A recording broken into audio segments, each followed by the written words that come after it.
uso do véu. De fato, eu vos louvo, porque em tudo vos lembrais de mim e retendes as tradições, assim como vô-las entreguei.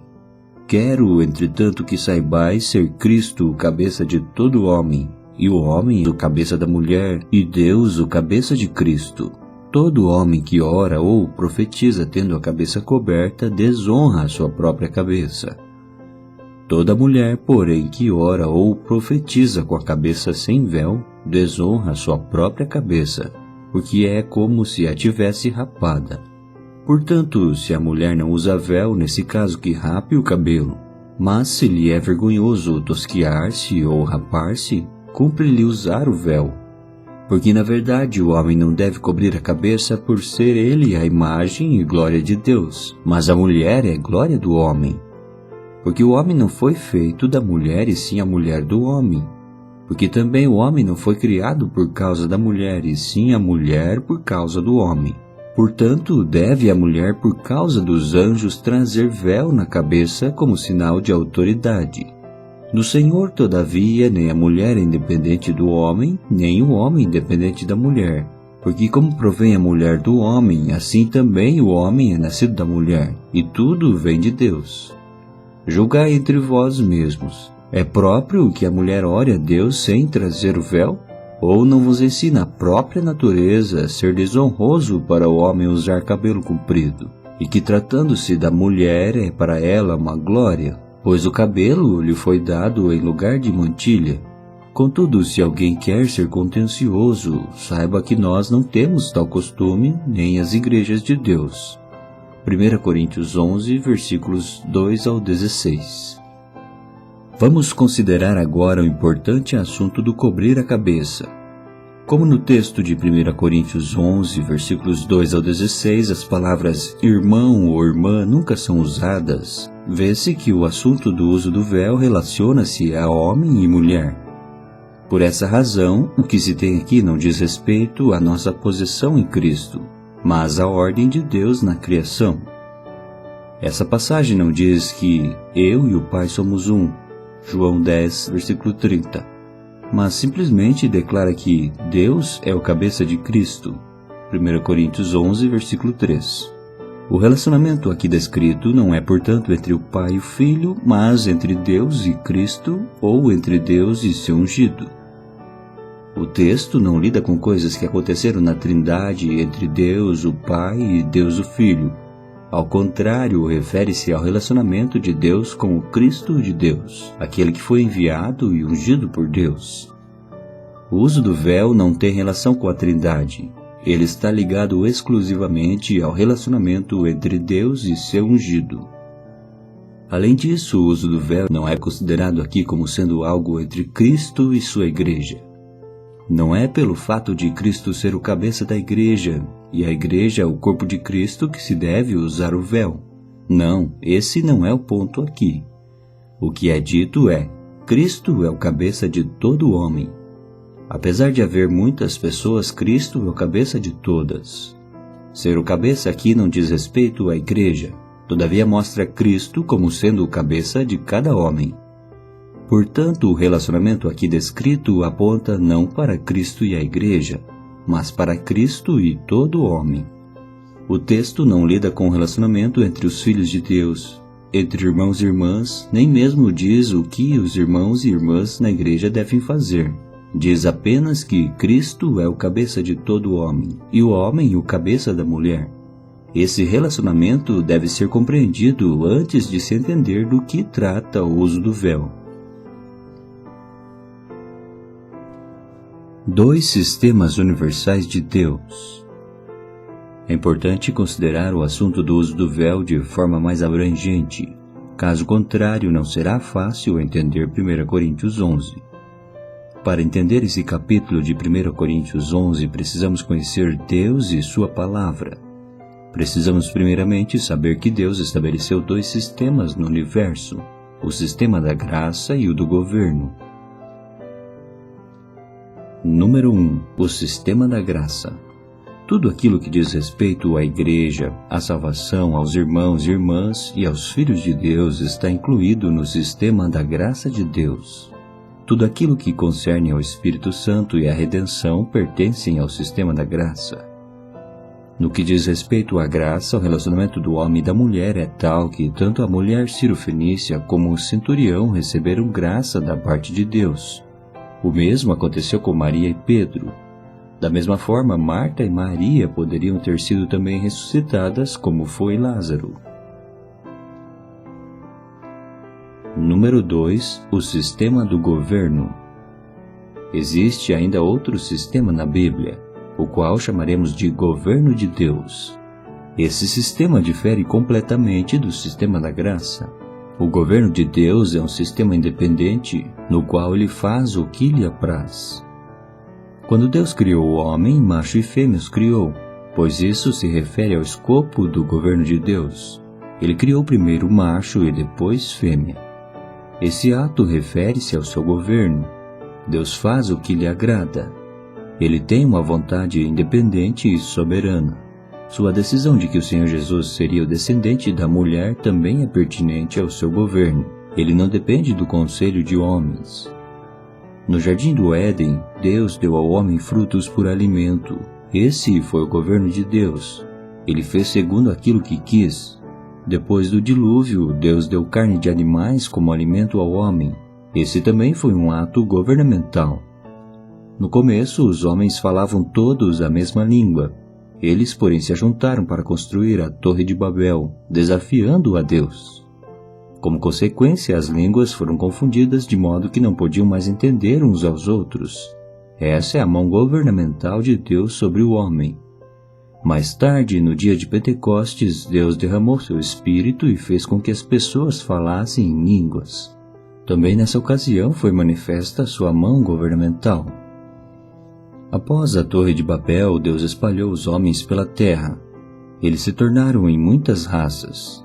Esse foi o resultado do governo de Deus.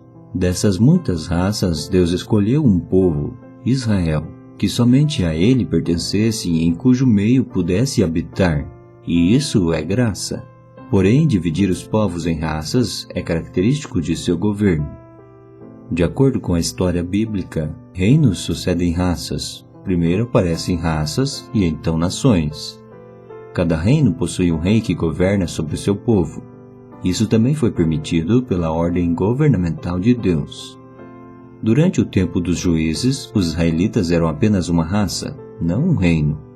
Mesmo durante a época de Samuel, eles eram apenas uma raça tal qual as outras, pois ainda não tinham um rei sobre eles. Um dia, no entanto, o povo de Israel pediu por um rei como o das outras nações. Ao escolher assim, eles saíram da posição que tinham sob a graça e colocaram-se sob o governo. Disseram: constitui-nos, pois, agora um rei sobre nós, para que nos governe como tem todas as nações. 1 Samuel 8, versículo 5. Deus lhes respondeu dizendo a Samuel: agora, pois, atende a sua voz, porém adverte-os solenemente e explica-lhes qual será o direito do rei que houver de reinar sobre eles. Versículo 9. Deus então escolheu Saul para que fosse rei sobre eles. Logo após a escolha de Saul, teve início o sistema governamental de Deus em Israel. Isso não quer dizer que a graça de Deus deixou de existir, mas indica que os israelitas colocaram-se irrevogavelmente sob o governo.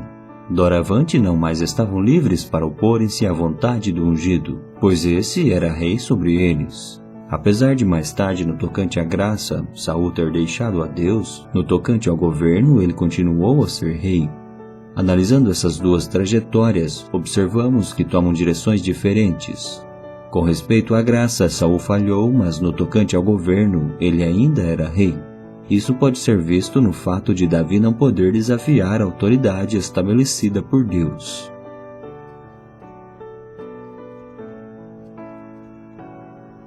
Graça e governo unidos e complementados.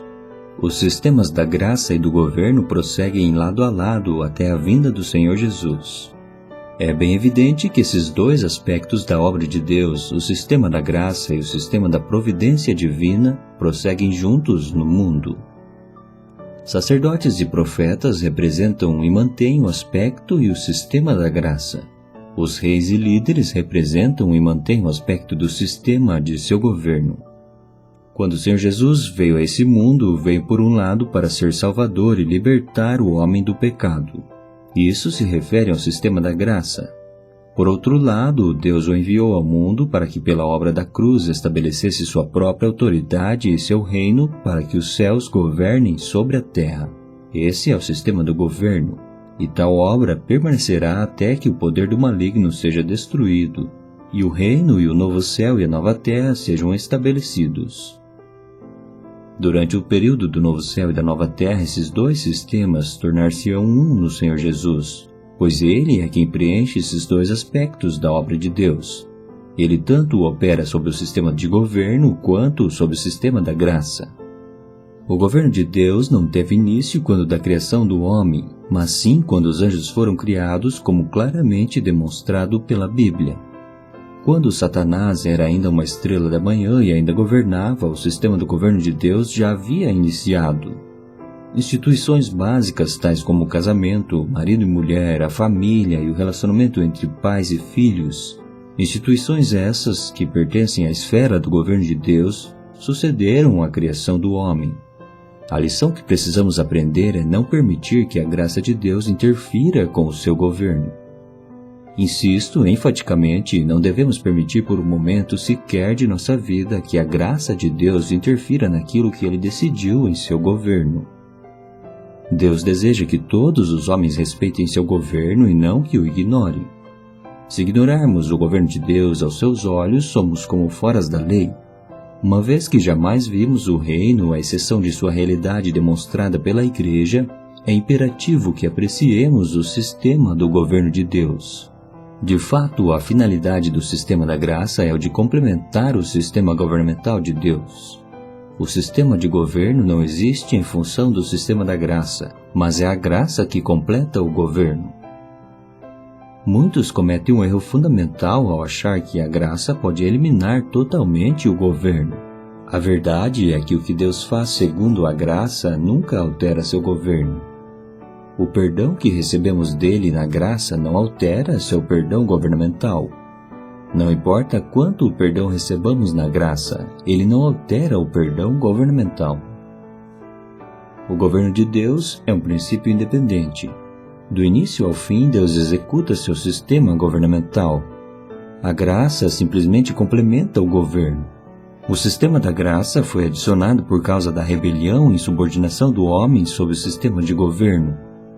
A graça tem o propósito de redimir e restaurar aqueles que são insubordinados e rebeldes, para que possam se sujeitar ao sistema governamental de Deus.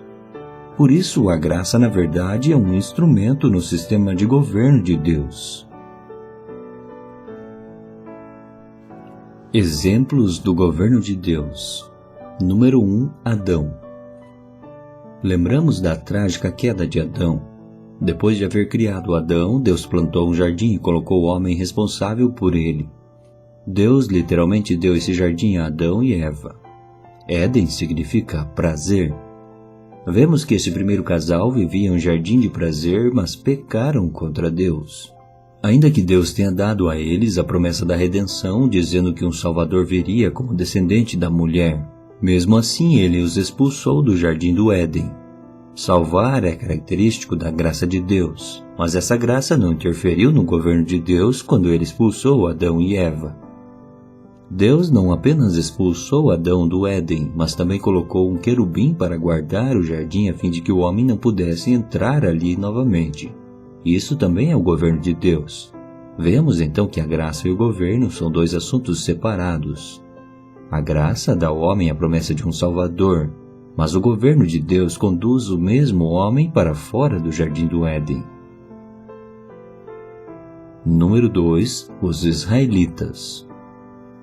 Ao chegar a Cades Barneia, os israelitas recusaram-se a entrar em Canaã. Deus, consequentemente, negou-lhes aquele privilégio.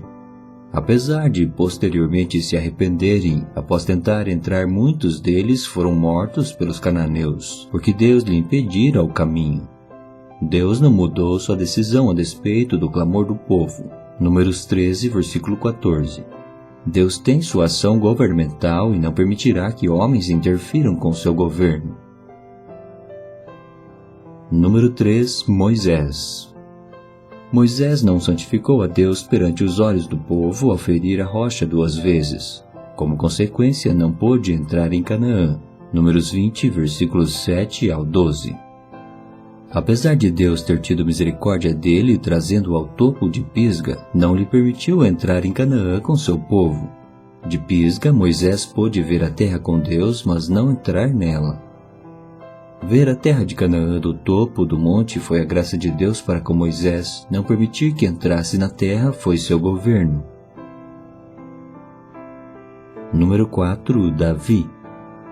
Depois de Davi haver pecado, Deus foi gracioso e misericordioso, concedendo-lhe perdão. Após aquele incidente, Deus ainda concedeu-lhe graça especial, permitindo que tivesse com ele comunhão especial. Mesmo assim, a espada nunca se apartou de sua casa. 2 Samuel 12, versículos 7 ao 14. Esse foi o governo de Deus. Número 5. Paulo e Barnabé. Paulo e Barnabé separaram-se por causa de Marcos, que era aparentado com Barnabé, por tê-los desertado na primeira viagem missionária. Atos 15, versículos 37 ao 39. Colossenses 4, versículo 10. Barnabé, porém, desejava levá-lo na viagem seguinte, provavelmente pela relação de sangue. Depois que se separou de Paulo, Barnabé levou Marcos para Chipre, sua terra natal, indicando que trabalharam juntos devido à ligação familiar. Depois disso, é possível que Barnabé ainda tenha sido usado por Deus e tenha realizado um bom trabalho. Entretanto, a partir daí o Espírito Santo não mais o menciona na Bíblia. Não há dúvida de que seu nome esteja no livro da vida, mas não é mais citado no livro de Atos. Esse é o governo de Deus. Sob o governo de Deus, a pessoa não está livre para seguir seu próprio caminho. Submissão ao governo de Deus. Podemos ver que o sistema da graça e o sistema do governo são coisas distintas. Quanto mais humilde for uma pessoa, mais ela progredirá no sistema governamental de Deus. Nunca pense que pelo fato de termos entrado no sistema da graça, poderemos escapar do sistema do governo de Deus. A graça não anula o governo. Ao contrário, ela nos capacita a obedecer ao governo. Digo com toda a seriedade que a graça nos fortalece para sermos submissos ao governo. Ela não nos faz rebeldes e desejosos de derrubar o governo. Esses dois sistemas se complementam. O governo nunca é abolido pela graça. Somente um tolo diria que, tendo recebido a graça, pode se dar ao luxo de ser descuidado e negligente. Isso seria estultícia. À medida que entendemos melhor a graça, seremos melhores servos e senhores. Conhecendo melhor a graça, seremos melhores maridos, pais, filhos e até mesmo cidadãos, uma vez que nos tornamos mais capacitados a nos submeter à autoridade. Aquele que recebe mais da graça de Deus também sabe melhor como manter seu governo. Não conheço ninguém que conheça verdadeiramente a graça de Deus e queira derrubar seu governo. Uso do véu e o governo de Deus. O uso do véu está relacionado ao governo de Deus. É impossível exortar aos que não conhecem o governo de Deus a cobrir a cabeça, pois não são capazes de entender o quanto essa questão envolve. Aqueles que têm a visão do governo de Deus conforme revelado em sua palavra são capazes de apreciar a tremenda ligação entre o uso do véu e o governo divino. De fato, eu vos louvo porque em tudo vos lembrais de mim, e retendes as tradições, assim como vô-las entreguei. Quero, entretanto, que saibais ser Cristo o cabeça de todo homem, e o homem o cabeça da mulher, e Deus o cabeça de Cristo. 1 Coríntios 11, versículos 2 ao 3. O que vemos aqui é concernente ao governo de Deus. O relacionamento descrito aqui não é o existente entre pai e filho, mas aquele entre Deus e Cristo. Usando uma expressão mais contemporânea, Cristo é o representante de Deus. O relacionamento entre pai e filho diz respeito à Trindade. Por outro lado, Cristo, o enviado de Deus, está relacionado ao planejamento de Deus, ao governo de Deus. E a vida eterna é esta, que te conheçam a ti, o único Deus verdadeiro, e a Jesus Cristo, a quem enviaste. João 17, versículo 3. Deus é Deus e Cristo é o enviado de Deus. Este é o relacionamento entre eles no governo de Deus. O Filho, em sua origem igual a Deus, desejava ser enviado por Deus como o Cristo.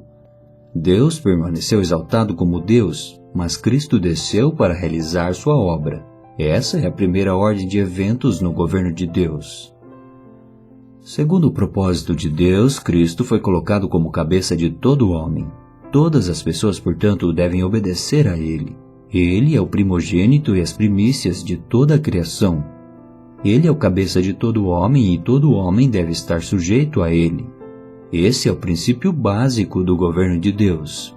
Cristo, o cabeça de todo homem, está relacionado não ao sistema da graça, mas ao sistema de governo de Deus. Da mesma forma, a questão de o homem ser o cabeça da mulher também se refere ao sistema governamental divino. Em seu governo, Deus estabeleceu o homem como cabeça da mesma forma que estabeleceu Cristo como cabeça e também a si mesmo como cabeça. Dessa forma, portanto, o sistema está completo. O próprio Deus é o cabeça. Ele estabeleceu Cristo como cabeça e, além disso, estabeleceu o homem como cabeça. Esses são os três grandes princípios do governo de Deus. O fato de Deus ser o cabeça de Cristo não se refere a quem é o maior. Ao contrário, é simplesmente uma ordem no âmbito do governo de Deus. Igualmente, Cristo é, no contexto do governo de Deus, o cabeça de todo homem, e o homem o cabeça da mulher. Essa é a ordem e o desígnio de Deus. Filipenses 2 mostra de maneira bastante clara que em sua essência eterna o Senhor Jesus é igual a Deus. No governo de Deus, no entanto, ele se tornou Cristo, e sendo Cristo, Deus se tornou seu cabeça. O próprio Cristo reconhece no Evangelho de João que o Filho nada pode fazer de si mesmo, senão somente aquilo que vir fazer o Pai. Porque tudo o que este fizer, o Filho também semelhantemente o faz. Capítulo 5, versículo 19. Porque eu desci do céu não para fazer a minha própria vontade, e sim a vontade daquele que me enviou. Capítulo 6, versículo 38. Muitas coisas tenho para dizer a vosso respeito e vos julgar, porém aquele que me enviou é verdadeiro, de modo que as coisas que dele tenho ouvido, essas digo ao mundo. Capítulo 8, versículo 26. Nada faço por mim mesmo, mas falo como o Pai me ensinou. Capítulo 8, versículo 28.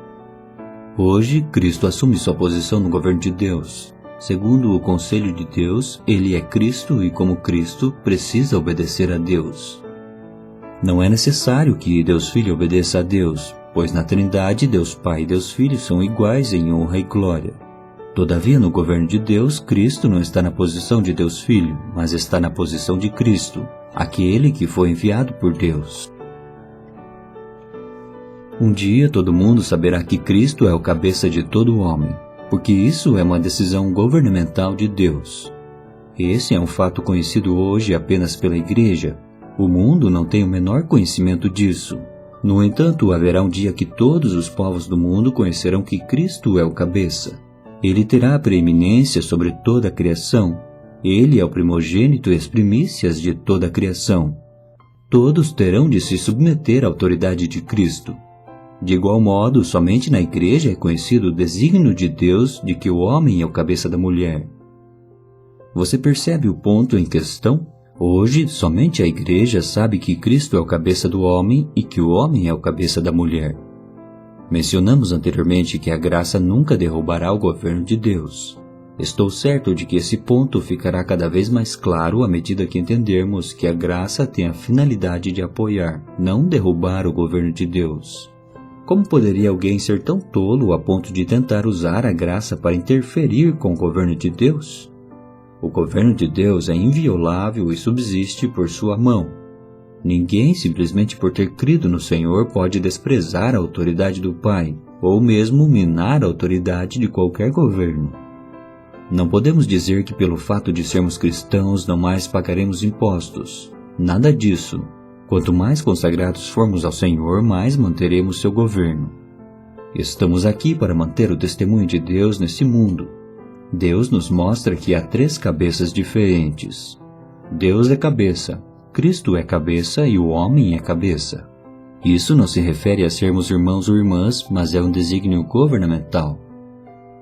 No âmbito da graça temos irmãos e irmãs, mas no contexto do governo é diferente. Deus soberanamente desejou que Ele mesmo fosse o cabeça de Cristo, portanto Cristo tem de obedecer-lhe. Desejou também que o cabeça do homem fosse Cristo, portanto o homem tem de obedecer-lhe. De igual modo, Deus soberanamente desejou que o cabeça da mulher fosse o homem, e portanto a mulher deve trazer o sinal de obediência sobre a cabeça. O significado do uso do véu. Todo homem que ora ou profetiza tendo a cabeça coberta desonra sua própria cabeça. Toda mulher, porém, que ora ou profetiza tendo a cabeça sem véu desonra sua própria cabeça, porque é como se a tivesse rapada. 1 Coríntios 11, versículos 4 ao 5. O uso do véu significa que eu me submeto ao governo de Deus, que aceito a posição designada a mim por Deus, que não ouso anular seu governo com base na graça que recebi, nem mesmo cogito em considerar essa possibilidade, mas pelo contrário aceito o governo de Deus. Tal como Cristo aceita Deus como seu cabeça, todo homem deve aceitar Cristo como cabeça. De igual modo, representativamente, toda mulher deve aceitar o homem como seu cabeça. Ao cobrir a cabeça, a mulher declara que não é o cabeça, que é como se não possuísse sua própria cabeça, pois esta está coberta. Devemos nos lembrar que, apesar de na prática somente a mulher ter a cabeça coberta, na realidade Cristo tem a cabeça coberta perante Deus, e todo homem tem a cabeça coberta perante Cristo. Por que então Deus demanda apenas da mulher a prática do uso do véu? Isso é verdadeiramente maravilhoso, pois envolve um princípio muito profundo. Muitas vezes sinto ser impossível falar com alguns irmãos e irmãs a respeito do uso do véu por não conhecerem o governo de Deus. Antes que se possa entender o uso do véu, é necessário entender o governo de Deus. Esse assunto estará completamente esclarecido uma vez que vejamos que Cristo tem a cabeça coberta diante de Deus. Quanto mais devo ter eu a cabeça coberta diante dele? Devo cobrir a cabeça para que ela não seja exposta nem esteja visível, pois Deus é meu cabeça. De fato, todos devem ter a cabeça coberta diante de Deus. Uma vez que Cristo é meu cabeça, minha própria cabeça não pode ser vista nem exposta. Gostaria de dizer às mulheres cristãs que Deus designou o homem para ser o cabeça da mulher. Nos dias de hoje, em que a autoridade de Deus é desconhecida pelo mundo, o Senhor demanda essa ordem apenas na igreja. Portanto, isso afeta o próprio fato de sermos cristãos. Deus requer de nós, na igreja, que aceitemos aquilo que Ele designou de forma governamental. A responsabilidade das irmãs. Ao cobrir a cabeça, uma irmã apresenta-se diante de Deus na base da posição de Cristo diante de Deus e da posição do homem diante de Cristo. Deus deseja que a mulher cubra a cabeça para manifestar sobre a terra o governo dele. Esse é um privilégio somente da mulher. Ela não cobre a cabeça apenas por causa de si mesma, mas o faz de forma representativa, para si mesma porque é mulher, e de forma representativa porque representa o homem perante Cristo e Cristo perante Deus. Quando a mulher cobre a cabeça perante Deus, é como se Cristo cobrisse a cabeça perante Deus. Igualmente, quando a mulher cobre a cabeça perante o homem, é como se o homem cobrisse a cabeça perante Cristo. O homem ou a mulher não devem ter cabeça, uma vez que Cristo é o cabeça. Se a cabeça de alguém não está coberta, haverá duas cabeças. Entre Deus e Cristo, uma cabeça deve estar coberta. De igual modo, isso deve ocorrer entre o homem e a mulher, e entre Cristo e todo homem. Se uma cabeça não estiver coberta, como resultado haverá duas cabeças, e o governo de Deus não permite duas cabeças. Se Deus é o cabeça, então Cristo não pode ser. Se Cristo é o cabeça, o homem não pode ser. E se o homem é cabeça, a mulher não pode ser. Deus conclama as irmãs para demonstrarem essa ordem. É por intermédio dela que o sistema governamental de Deus deve ser demonstrado. É das irmãs a responsabilidade de ter sobre a cabeça o sinal de obediência. Deus especificamente ordena que as mulheres tenham a cabeça coberta ao orar ou profetizar. Por quê? porque elas devem conhecer o governo de Deus e se aproximar dele. Ao se aproximar de Deus para orar pelas pessoas ou se aproximar das pessoas para profetizar por Deus, seja orar ou profetizar, seja aquilo que vai em direção a Deus ou naquilo que vem de Deus, em tudo aquilo que é relacionado a Deus, o uso do véu é exigido. O propósito é manifestar o governo de Deus. O homem não deve cobrir a cabeça. É uma vergonha para sua cabeça se o homem a cobrir perante a mulher, pois ela representa Cristo. Como cobrir a cabeça? Portanto, se a mulher não usa véu, nesse caso que rape o cabelo. Mas se lhe é vergonhoso tosquiar-se ou rapar-se, cumpre-lhe usar véu. 1 Coríntios 11, versículo 6. Em outras palavras, Deus fala que as irmãs sejam minuciosas nesse assunto. Mulher alguma pode simultaneamente manter o cabelo e não cobrir a cabeça. Se não cobrir a cabeça, a mulher deve tosquiar ou rapar a cabeça. Se, no entanto, ela se envergonha de ter a cabeça rapada ou tosquiada, deve mantê-la coberta. Trata-se de algo que deve ser feito de forma completa, não parcialmente. Porque, na verdade, o homem não deve cobrir a cabeça por ser ele a imagem e glória de Deus, mas a mulher é a glória do homem. Uma vez que o homem representa a imagem e a glória de Deus, não deve cobrir a cabeça. A mulher, porém, é a glória do homem e assim deve cobrir a própria cabeça. Se a mulher não cobri-la, ela não poderá demonstrar que o homem é seu cabeça, porque o homem não foi feito da mulher, e sim a mulher do homem. Porque também o homem não foi criado por causa da mulher, e sim a mulher por causa do homem. Esses dois versos deixam muito claro que a questão aqui refere-se ao governo. Porque o homem não foi feito da mulher, essa foi uma decisão de Deus. Na criação de Deus, o homem não veio da mulher, mas a mulher foi tomada da costela do homem. Portanto, o cabeça era Adão, não Eva. Mais ainda, porque também o homem não foi criado por causa da mulher, e sim a mulher por causa do homem. Considerando-se apenas a ordem estabelecida por Deus na criação, a mulher deve ser submissa ao homem. Portanto, deve a mulher, por causa dos anjos, trazer o véu na cabeça, como sinal de autoridade. A Bíblia não especifica o que usar como cobertura. Ela somente afirma que a cabeça onde cresce o cabelo deve ser coberta. Por que a cabeça deve ser coberta? Por causa dos anjos. Fico maravilhado com esse ensinamento sobre a necessidade de as irmãs terem a cabeça coberta em sinal de autoridade por causa dos anjos. Conhecemos a trágica história de como os anjos pecaram. Por que Satanás rebelou-se contra Deus? Porque desejou tornar-se igual a Deus. Em outras palavras, esse anjo, Satanás, tentou expor a própria cabeça perante Deus e recusou submeter-se à autoridade divina. Em Isaías 14, Satanás reitera continuamente: Eu farei. Eu subirei ao céu acima das estrelas de Deus, exaltarei o meu trono, e no monte da congregação me assentarei nas extremidades do norte. Subirei acima das mais altas nuvens e serei semelhante ao Altíssimo. Isaías 14, versículos 13 ao 14. Exatamente nessa passagem vemos o arcanjo caindo para se tornar Satanás. Apocalipse 12 também mostra que quando Satanás caiu, com ele caiu 1/3 da força angelical. Por que os anjos caíram? Por não se sujeitarem à autoridade de Deus, o cabeça. Ao contrário, tentaram expor a própria cabeça. A mulher hoje tem um sinal de autoridade sobre a cabeça por causa dos anjos, ou seja, como um testemunho para os anjos. Somente as irmãs na igreja podem dar esse testemunho, pois as mulheres do mundo nada sabem sobre isso. Quando hoje as irmãs têm sobre a cabeça esse sinal de autoridade e testemunho. Eu cobri a cabeça para que não tenha minha própria cabeça, pois não busco ser cabeça. Ela está coberta e aceitei que o homem é meu cabeça. E aceitar isso significa que aceitei Cristo como cabeça e Deus como cabeça. Porém, alguns de vocês, anjos, rebelaram-se contra Deus. É isso que significa por causa dos anjos. Tenho sobre a cabeça um sinal de autoridade. Sou uma mulher que possui a cabeça coberta. Esse é o mais excelente testemunho a todos os anjos, quer para os que caíram como para os que não caíram. Não é de se admirar que Satanás constantemente se opõe à questão do uso do véu, porque isso o expõe à vergonha. Estaremos cumprindo o que ele não cumpriu.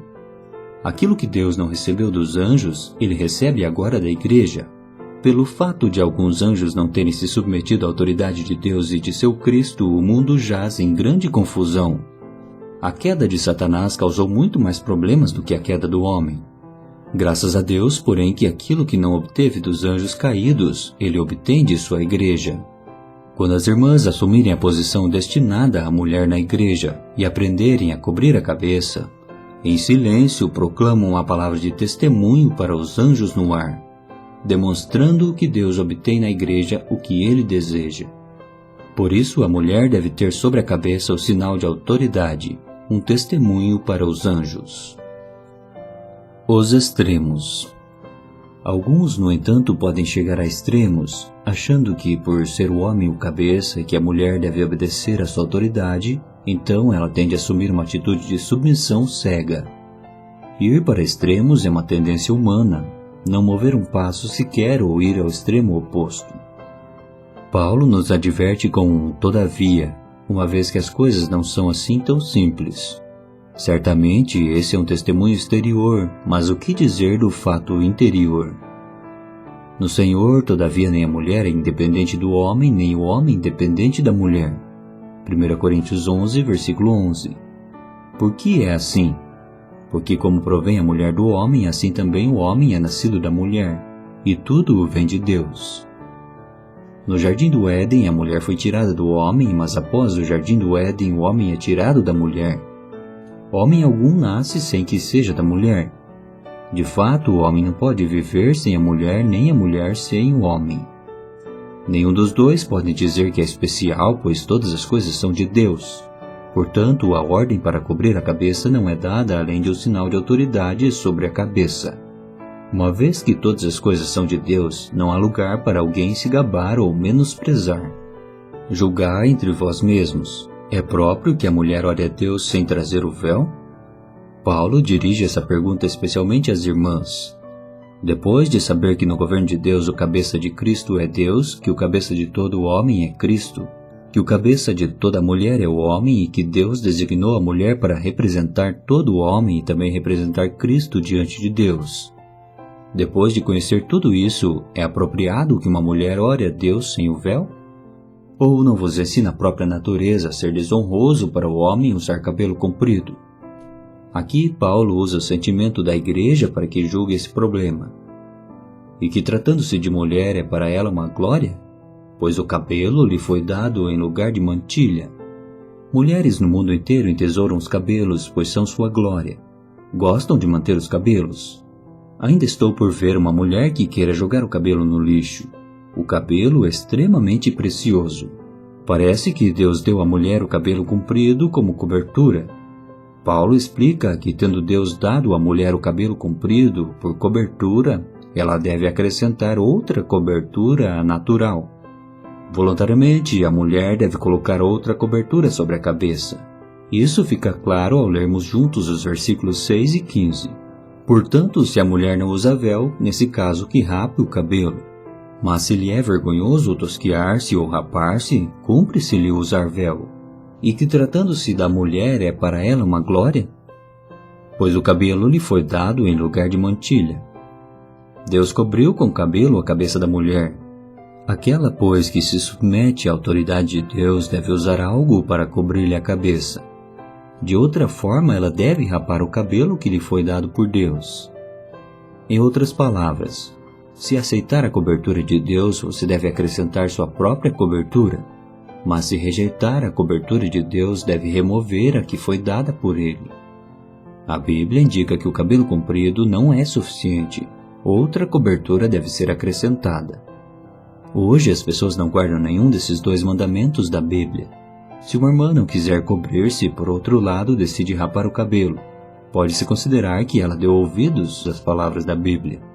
Atualmente, porém, as mulheres nem cobrem nem rapam o cabelo. Uma dupla desobediência.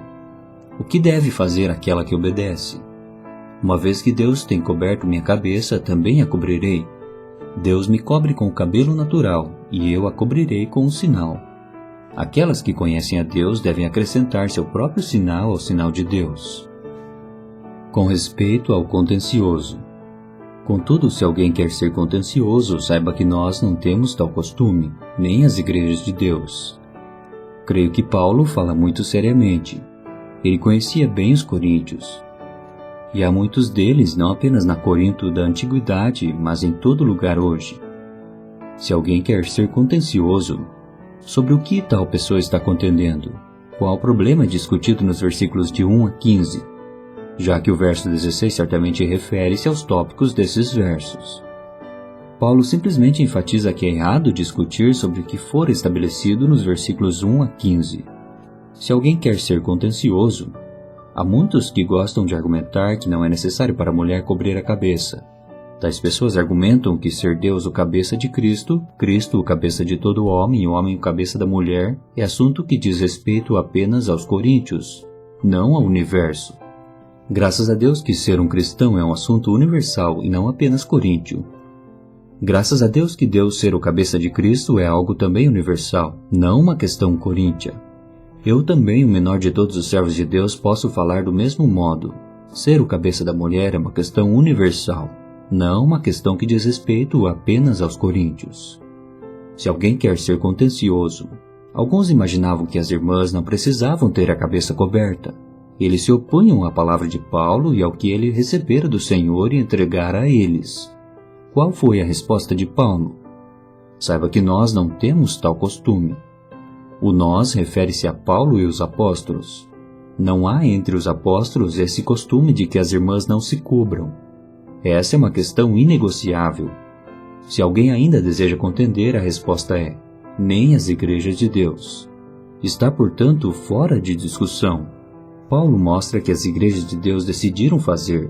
De acordo com o costume daquela época, quando os judeus entravam na sinagoga, eles cobriam a cabeça. Tanto o homem como a mulher, ao entrar na sinagoga, usavam um véu para cobrir a cabeça chamado talit, sem o que não entrariam. Os gregos naquela época, no entanto, tinham costumes diferentes, e Corinto, a propósito, era uma cidade grega. Nem homens nem mulheres cobriam a cabeça ao entrar nos templos. Não havia nação ou raça gentia nos dias de Paulo que exigisse que a mulher usasse véu e não o homem. Ou ambos usavam, como no caso dos judeus, ou nenhum dos dois usava, como no caso dos gentios. Somente entre os cristãos o homem tinha a cabeça descoberta e a mulher coberta. Portanto, o homem ter a cabeça descoberta e a mulher coberta é um mandamento que somente os apóstolos cristãos deram. É uma prática que somente as igrejas de Deus guardam, pois difere tanto dos costumes judeus como dos gentios. É algo novo e é de Deus. Todos os apóstolos criam que a mulher deveria ter a cabeça coberta. Se alguma pessoa hoje professa ser um apóstolo e não crê que a mulher tenha de ter a cabeça coberta, ele não pode ser contado como um dos apóstolos, mas deve ser considerado como um estranho a esse grupo. Não existe tal prática entre os apóstolos de não crerem nisso. Se alguma igreja não crê, a resposta de Paulo é: nós não temos tal costume, nem as igrejas de Deus. Nenhuma das igrejas nos locais que os apóstolos visitaram tinha o costume de discutir sobre o uso do véu pela mulher. A resposta a qualquer um que questiona essa prática é que não existe o costume de discutir sobre o assunto. Nos versos de 1 a 15, Paulo deseja razoar, mas depois ele não diz mais nada. Se alguém quer ser contencioso, Paulo diz que nenhum dos apóstolos aprova tal opinião. Se alguém quer discutir, nenhuma igreja concordará com seu ponto de vista. Tal pessoa ficará fora da comunhão das igrejas, bem como da comunhão dos apóstolos. Portanto, que nossas irmãs apresentem a cabeça coberta a orar ou profetizar. Por quê?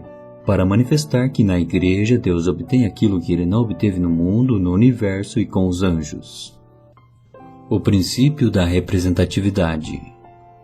Nós cristãos vivemos debaixo de dois pontos distintos, o pessoal e o representativo. Diante de Deus não vivemos apenas de forma pessoal, mas também representativa.